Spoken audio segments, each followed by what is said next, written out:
inzozi zanjye za kumanywa mbese mbyite paradiso singitanduka joro kuko nibanira n'akazuba iminsi yanjye yorari Sunday cause of your love for my baby nami nakupenda morning to night my desire my reason to live the life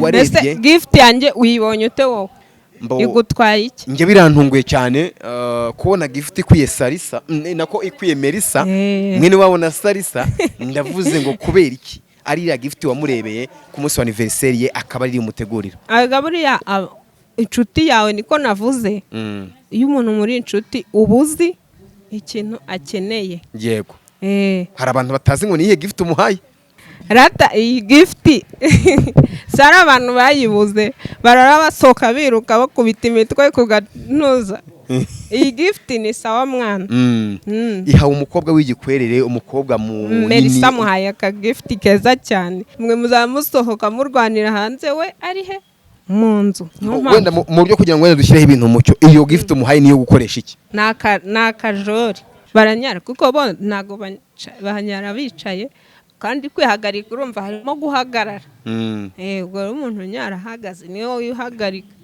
ndi mu kinyarwanda cyanyacyo nge ndumva abagore baranyara yanyibiye Nyamirambo naratekereza ibintu naranyigera muri Kigali 2019 nje muri stage nigaga mekanike yego akagabo karaje kambaye costume no kagatoya rwose karambwa ngo kagiye kuntuma kontake ngo hariya ngo inyuma ya stade ngo ku modoka gafite y'umutuku kamereza inote y'igihumbi imwe yaje irakanoma ikiza bwa mbere nshyashya nari ngiye kurya iminyenga y'imodoka ndavatiri ikubye yego sinzi uko byarangiye nkasigiye telefone bamaye telefone kwa gatanu mu rugo nzi Kigali ku cyumweru banyiba telefone kwa mbere nasigaranye pochette yayo mu rugo.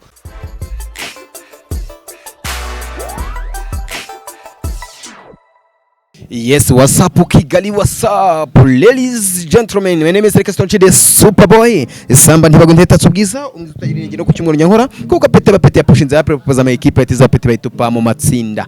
Abanzi ndabasuje n'abatanze nimugire ikibazo kuko nanjye ntabwo mbazi. Uyu munsi wa none murabona ko nakiriye umwe muri babakobwa bamaze kubukombe. Uyu munsi wa none ntabwo mwakiriye nk'umunyarwenya ahubwo mwakiriye nk'umucuranzi kuko uyu mujyari marakirigita nawe urebye ndavuga ngo ibi bintu ntabwo bisanzwe. Salisa umeze fresh?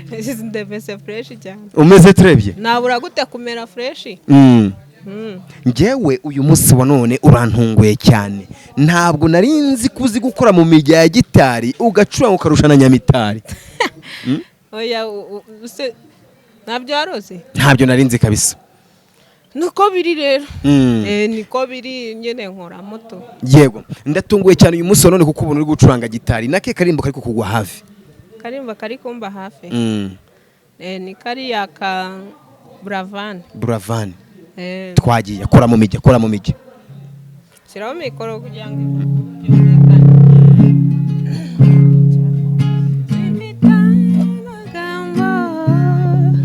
iyo bivuge ko mbitekereza uri inzozi zanjye za kumanywa mbese mbyite paradiso singitanduka joro kuko nibanira n'akazuba iminsi yanjye yorari Sunday cause of your love for my baby nami nakupenda morning to night my desire my reason to live the life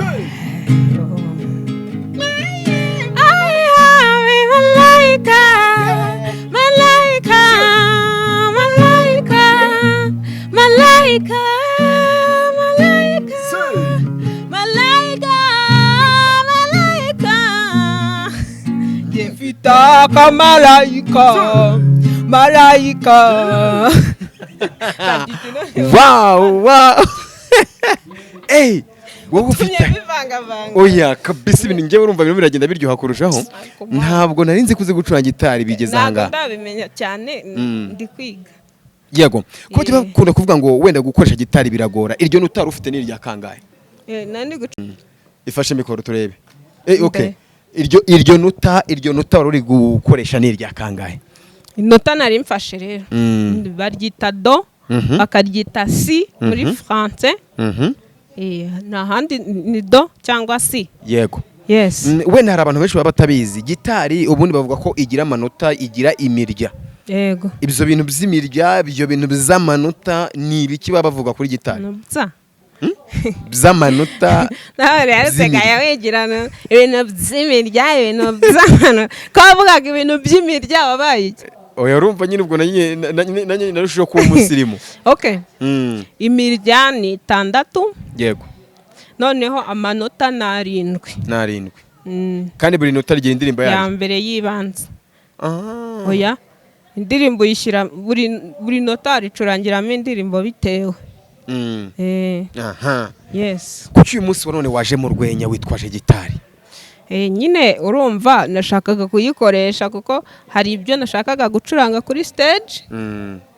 Rero byabaye ngombwa ko nyitwaza. Yego.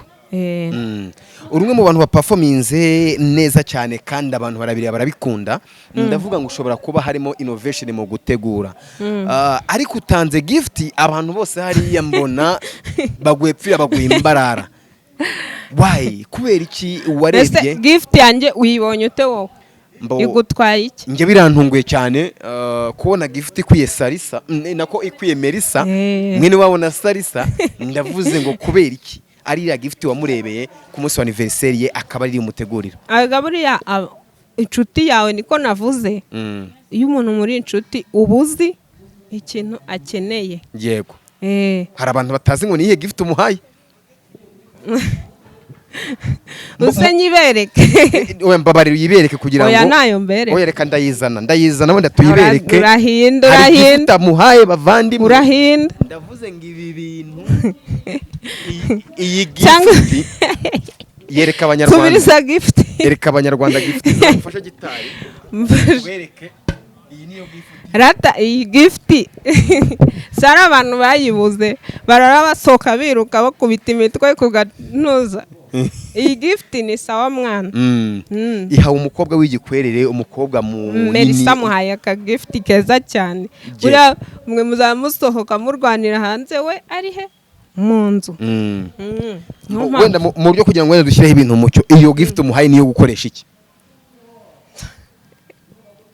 Ariko se wagiye ubaza ibintu nyine urumva twe turashaka kubishyiraho umucyo wenda kugira ngo bisobanuke.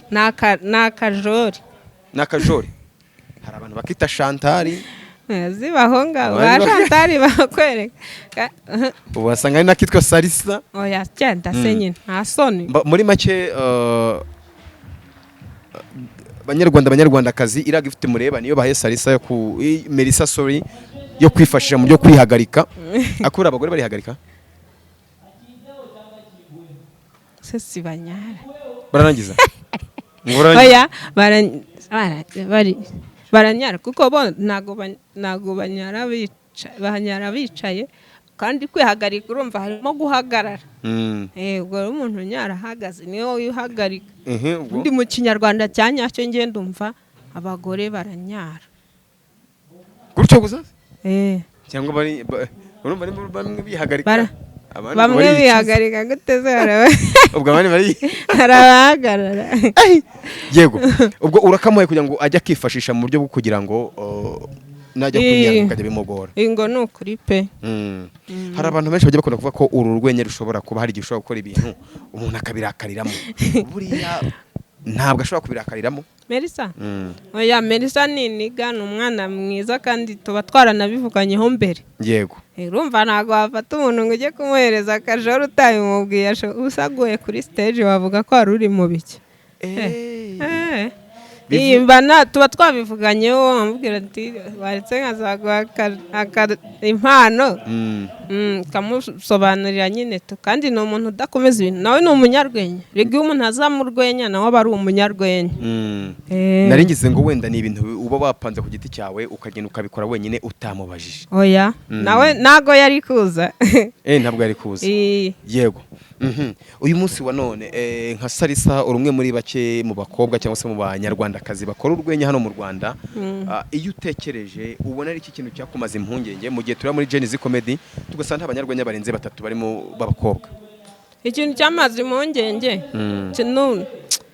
arega iyo ushaka ikintu uri kukiyumvamo iyo niyo nsinzi ya mbere uba wayigezeho noneho kubiharanira urumva yego ikintu rero cyamaze ubwoba n'impungenge ni uko nabyiyumvishemo ntabwo ari ibintu numvishe ngiye kwihatirizamo no guseseramo no kwisesekamo ahubwo numvishe ari ibintu niyumvishemo mpita nanagenda njya kubikora yego muri make we waritinyutse nihe message wagenera abandi bakobwa bagenzi bawe batabasha kwitinyuka ngo baze mu rwenya message nabagenera se arigari namwe muvuze ngo message hari igihe ubwira umuntu message y'urwenya akaruzamo kandi afite impano yo gukina wenda filime cyangwa afite impano yo kwiba nazo zibaho urumva yego agahita aza akihambira mu bintu adafite impano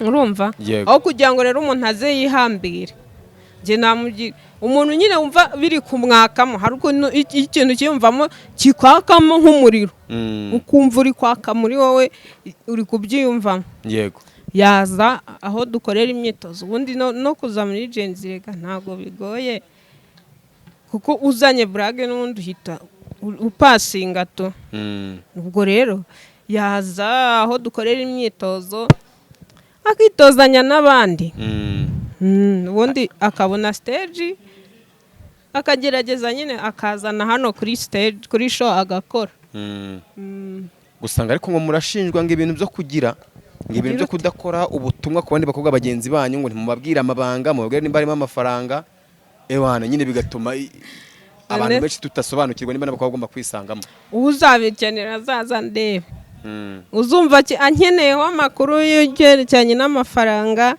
azaza ndebe ndagushaka mwana urumva yego azaza ndebe siya ni motari bamwita maburi we motari yego so ubwo reka twizire ko one day tuzabona bwinshi kuko urumva nyemperukamo mufitemo abakobwa bajya muri 3 ari wowe Kadudu ndetse n'undi witwaga Benita uwitwa Benita yaje kurengera he sha Benita niba yaracitse intege niba byaragenze gute simbizi ariko ryatangiye nyine azagake gake birangira zimwe agenda azagake birangira none waretse kuza burundu turamubura yego ubwo rero ari wowe na Kadudu iyo turebye uramutse ukize kuri standard umunyarwanda ushobora gufata nk'umuperforma mwiza ninde washyira ku mwanya wa mbere twese hoya ntago abambere nta bantu babiri bajya batwara igikombe twese mwanya performance ese kubera icyo ari twe dusigaye ari wowe uri gutanga igikombe ugomba kugihereza umwe hagati yawe na Kadudu wagihande nagiha bawetsa kuriza muri make reka wowe uri umujaji uretse wowe uri umujaji dufite abanyarwenya babiri uwitwa Salisa n'uwitwa Kadudu ariko wowe uri umujaji wagihera ihe zina mwayo mazina yombi arega iyo batanga igikombe iyo uri gutanga igikombe hari ibintu ugenderaho urumva yego hari ibintu ugenderaho ese uwo muntu amaze igihe kingana iki afite iyo experience yego wenda reka tuvuge ibyo urumva ubwo rero njye ntabwo namenye ukuntu nahita ntanga igikombe ngendeye kuko Kadudu afite experience nyinshi kundusha kuko we amazemo igihe kiruta icyo mazemo yego gusa kuri performance njye mbona twese duperforminga neza ariko mwese ntabwo mwahabwa igikombe impamvu namuha igikombe nuko we abimazemo igihe nyine kundusha. bivuze ngo Kadudu yatwara igikombe hari experience afite ntafite uko biri ari inamugira mukuru imugira umurigenti. Yego singiye kubihakana pe. So mwabyumvishe ko rero Salisa atanze igikombe ku witwa Kadudu, bivuze ngo uwitwa Salisa atsinzwe na Kadudu. Ariko kuseba abana we. So reka tugushimire cyane kuko ukimara gutanga igikombe nta kintu twarenzaho kuri ibyo bintu urumva se. Yego so reka tugushimire cyane kandi wakoze kwitabira ibiganiro bya Big Town TV ndetse n'ubutari tuguhamagara uzatwitaba akarimbo kanyuma dusoza. Akarimbo kanyuma dusoza kanyuma ko ka Kinyarwanda. Yego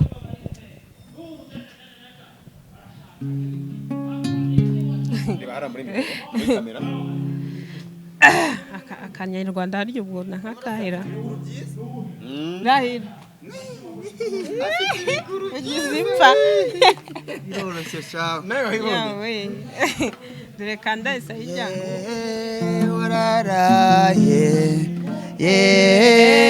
wararaye mana we kagakobwa we Salisa ako nawe urareba uri kagakobwa twarukoga none se mumeze mutese.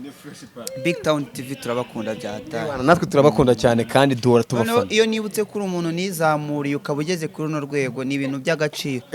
Nyamuneka abanyarwandakazi uyu muntu niwe watuzamuye yitwa Cyucyu. narabizamuye tuzamuye nanjye muzamura mu itangazamakuru none agezaho igihugu cyifuza. Ariko oya ntago nagira igihugu cyifuza ariko ngezaho umurenge wifuza.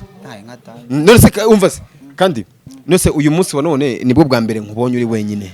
Petit frère wawe ari Usuzute kari nge muto nako ari we muto cyangwa ari nge muto. Wenda turebye ahubwo vuga ngo umwe mugendana ari. Umwe mugendana ari wa mwana w'indu. Sinzi wabinze ngo ugiye kumugura aganoza kaji hariya. Twari tuzanya arancika agiye kureka hariya. Uyu munsi murakora ko abanyabafana banyu benshi bamanutse. Dukora mpamvu. Yego. Iminsi dukora twaruhutse. Hari gukora n'abandi. Ngeze amahirwe ku guprofita. Urumwe mu bantu batangije content ijyanye no gura n'abastari barenga igihumbi uzahura nabo. Bimurikira bwa mbere ku kinyamakuru bita Inyarwanda. Yego ubimurikira ku kinyamakuru bita Inyarwanda. Uyu munsi wa none ugeze ku yihentego ukomeza ukavaringa iyo gahunda guteguje. Bene mbere tumaze kugira abastari 15 dusigaje 985. Urumva twaje gusa amahirwe nyine impamvu yenda bitari biri kugenda neza uko tubishaka ariko bigasa nk'ibitindamo kuko turi kubanza guhera ko hejuru cyane nyine babandi uvati nanjye nawe n'umuntu wa nyawe ariko biri kugenda neza kuva twayitangirira content engagement yayo turayibona ku mbuga imibare niyo umuntu wenda yatembera harabibona ko bigenda bihinduka nyine gake gake. Nyuma yuko utangije iriya content abantu benshi cyane barayadukanye ndetse kuko maze ko abantu bajya muri batatu abayijemo barayiretse Nice Mobi wayikoze ayivamo yewe Bogari yahuraga n'abastari ariko papa siyo guhura n'abastari we ntiyayivuze twebwe tushaka guhura n'abastari igihumbi kuko iyo umuntu avuze ngo guhura n'umustari nta muntu utahura n'umustari ahubwo impamvu wahuye nayo niye jambi mbikoze neza niyo ngiyo iyo batangije umushinga nkuriya ukajya kubona undi muntu iyo batangije umushinga nkuriya ukabona undi muntu arawukoze ese ku giti cyawe ntabwo wibaza impamvu utabandisha mbere na mbere uhita umenya ko ikintu wakoze ari cyiza kandi mu gihugu aka kanya muri abanyamakuru ibihumbi n'ibihumbi nuko itangazamakuru ntabwo ndazavuga ko arikoze ariko urabanza ukareba ese icyo kintu ninde wagikoze bwa mbere ubu aka kanya ntacyo nishinza ko umuntu yakora ibintu ngiye natangije kuko ari gukora ibyo ngewe nakoze mbere nitujya no kumbuga gihamyira ari karinge wakoze ibyo bintu mbere kandi igihe cyose ugiye no mu bintu wenda usa nk'uwihutaga cyangwa bihubukagamo birangira umwe ahari undi ndakeka yaramaze no kubivamo warabibonye. Hari abantu benshi cyane bibajije ngo ese no kubera iki kandi yatejeje kuko n'abastari igihumbi inyungu ye ni iyihe muri ibyo bintu ni iki kintu wari ugamije kugira ngo utangire gukora icyo kintu cyucyo tuzana kiriya gitekerezo mbere na mbere twe ikintu twarebye twashatse twari tumaze kubona ko muri Genizi turi kugaragara neza turi no gukora ibyo abantu bishimiye nyine bigaragara ko babyishimiye ariko nyamara hanze yawe bijya biho ko usanga umuhanzi yararirimbye indirimbo ariko nyamara muri public mutamuzi ukaba iyo ndirimbo yiza ariko utazi umuntu natwe byabagaho ugasanga twakoze ibintu kubera ko noneho nge kuntandukanya na Musa biragoye bakajya bavati wiki n'ibiki ariko tugasanga hanze ntago abantu batuzi turavuga reka dushake n'ikintu cyatuma uko muri Genizi tugaragara no hanze tugaragara neza so mu kugaragara twavuze icyo turaheraho content wakera kuko nibyo turi gukora mu rwenya aba ari ugukerera content ariko twaravuze reka duhere mu kintu cyita gikora nuza attention y'abantu kigakura attention byihuse. Urumva iyo umuntu yakubonye wahuye na Debeni, wahuye na Melody, wahuye n'undi hahita avuga uno muntu ni muntu ki wahuye n'aba bantu.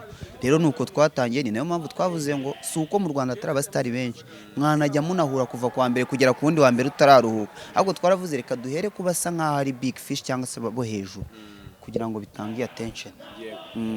Uyu munsi wa none urwego rwa performance zanyu cyangwa se nk'abana b'indoba hari umuntu rwazamutse cyane ndetse abantu barushaho kurukunda. Erega nawe urabizi twarazanye ugikora urwenya bikanga ukajya mu itangazamakuru uzi uko byari bimeze uzi naho biri aka kanya. Uru rugero rwiza nubwo uri umunyamakuru wo kubuza hano byavuye naho bigeze, bivuze ngo uri kumbaza ibintu wowe usanzwe uzi. Oya icyo twizera byo byakunda. Mbere niba mbonaga nsa neza nkaba nambaye agakote nkaba najya mu bantu nyine byakunda, demo ugenda ukora cyane. Buriya watangiye gukora buriya hari ibintu babita ngo gusinda umunezero n'amahoro. Iyo watangiye gukora ibintu ukabona umwana w'umunyarwanda atangiye kuba ati ndakuzi, iyo ndakuzi ntibivuze ngo wirare, ahubwo guha impamvu yo gutuma noneho ubijyamo cyane. Kandi buriya ufite amahoro y'umutima ibintu byose biragenda. Iyo urebye kuri kote yawe ubona ari ihe opportunity wabonye utari witeze iyo utaza ku munyarwanda. Mbere na mbere ngiye namamaza cyangwa se nkakodesha imodoka, ngira Karento bita K&M Yandex Group. Iyo Karento mbere na mbere kugira ngo ibi nahagaze mfite abo nkorera, ariko kugira ngo ibyo byose bikorwe abakiriya baboneke ni produit yari ikeneye abantu. Ibyo byose abantu baje kuza kubera ko baranyizeye, sibyo? Aka kanya umuntu najya kuvuga ngo akoze booking atambonye, azakora booking kuko azi kari kandazi wo muri Genesis. Abavuga ngo ninkora booking 50,000 nango kanda ari budeke 50,000 ari buryo 50,000 ahemuke nyine areka ibyo yararimo. Bivuze ngo opportunity ya mbere kuba ndi umunyarwenya egare ko bimfasha no gucuruza ibyo ndimo mu buzima busanzwe, kuko urwenya ubwabwo ntabwo byagutunga. Ni ibyo ngibyo. Mu buzima bwawe waburigera uhura n'umusikamu? Yanyibiye Nyamirambo naratekereza ibintu, naranyigera muri Kigali 2019 nje muri stage nigaga mekanike. Akagabo karaje kambaye costume gatoya rwose karambwa ngo kagiye kuntuma kontake ngo hariya ngo inyuma ya stade ngo ku modoka gafite y'umutuku. Kamereza inote y'igihumbi imwe yaje akanombe kiza bwa mbere nshyashya. Nari ngiye kurya iminyenga y'imodoka ndavatiri ikubye. Sinzi uko byarangiye nkasigiye telefone, bamaye telefone kwa gatanu mu rugo, nzi Kigali ku cyumweru banyiba telefone kwa mbere, nasigaranye pochette yayo mu rugo. Umusikama we namuhoye nawe. Impamvu nkubaje icyo kibazo, umuhanzi iyo yagize nk'ikibazo ahura nacyo mu rukundo bucya mu gitondo yanditse indirimbo bijyanye nabyo. Uyu munsi none nk'umunyarwenya iyo uhuye n'umutuzo cyangwa umusikamu, ese nawe birashobora kushobora kwandika urwenya rujyanye nabyo? Oya, ahubwo ikintu twakoze ni ari boro y'ubujaje ko twigeze gukoranya na Musa yanakunzwe bya atari. Twari twaganiriye n'abantu birangira bashyizemo ibintu byo kubara inkuru cyane, ariko zimwe twita ubujajwe. Natwe naho twaye bivuze nk'inspiration yavuye kuri abo bantu twaganiriye. Ariko birashoboka ko mu rwenya wakireye ikintu bitewe n'ibyo wabonye, kuko n'undi mu urwenya ni ibintu tunyuramo. Ahubwo ukabihindura mu buryo umuntu we expectingaga ko bibaho. Tuvuge twe niba tuvuze ngo tubari inkuru muri 2020 cyangwa mu myaka yashize barazibaraga, ugahita uvanga ibaze none 2050 ikuntu inkuru zizajya zibarwa. Umuntu ahita yumva ko kagatanya gutekereza ibi bintu bizabaho, ariko se kuko wamugani bizaba bimeze gute. Bivuze ngo inspiration y'ibintu wabonye birashoboka ko yatuma uhita wandika nyine ikintu bivuye aho ngaho. Hari abantu benshi cyane bajya bakunda kwibaza ese iriya gahunda yawe ufite yo gura n'abastari igihumbi bivuze ngo ni ikiganiro kuri buri umwe, ese baribaza ngo hari YouTube channel ishobora kugiboneka igomba kugicaho ibyo biganiro byawe? Irahari ngiye nuko mu minsi yashize yari isa nk'iyabaye isinze, ariko twaratangiye iri gukora name Skandi na Musa. Nubundi niko channel yacu yitwa, niyo wanditsemo abana b'indu burayibona. Ibiganiro maze gukora nyirizina watangiye kubya prodinga kuri. Ntabwo ari ibiganiro, ntago Meet Star ari ibiganiro. Mbere na mbere hari icyo bita kwiha task. Twe twiha task yo guhura n'abastari igihumbi. Yaba ari umunyamakuru, yaba ari umu actress mu cyase umwakita mu mafilime, yaba ari umukinnyi wa football, icyo yaba akora cyose apfa kuba akora ikintu gituma rubanda bamumenya. Even if yaba ari umufana ukomeye rubanda mukamenya ko umufana azwi koko. Niyo gahunda twe dufite. Ngewe rero mbivujyana kuri Big Town ushaka kwisabira akantu. Iriya ni opportunity ububonye yo guhura n'umuntu, kandi ushobora kuba udafite gahunda kumuzana ukamutunga kamera ariko wanamutunga telefone bitewe n'ukuntu nyine n'ubushobozi bwawe bitewe n'uko imeze ko muvugana nta kintu ataguye iyo yemeye kugweza umwanya akagweza iyo minota ibiri yo kuganira nawe bahita short video ushobora gufata ukayaploadinga kuri channel kuko nabashobora kuba byemera kuko umwanya wa message yaguhaye ndetse n'inama yakugiriye ushobora kuzawubyaza umusaruro mu gihe cy'ejo hazaza ngiye ndifuza ko udufasha video zawe ukajya uzinyuza no kuri YouTube channel wenda twazibana kuri short zimwe za mbere rero ziri ugiye urazibona yego ariko izihuye n'aba star yego nicyo nashaka kuvuga kuko nagashinga twifuza kugira ko biri gutangira kandi nizera ko kuba tugeze kuri bangahe kuva tugeze 10 tugeze I think ari 12 abo ubwabo bahise bazamura imbuga ndabizi neza ko ari ikintu gikomeye cyazamutse ubaka kanya TikTok igeze kuri 33 na magana urumva yagiye Instagram ni igihumbi hafi na 700 bwa mbere yari yagize ikibazo ya mbere iragenda iyo ni inshyashya ariko engagement yayo mba nyibona ko abantu baruta followers urabibona ko iri gukora n'ahandi hose turagerageza gukora kandi gahoro gahoro nirwo rugendo so reka ngushimire cyane kandi wakoze kubw'umwanya wawe w'ikiganiro uduhaye asante sana musaza kandi courage cyane unsezera sawa merci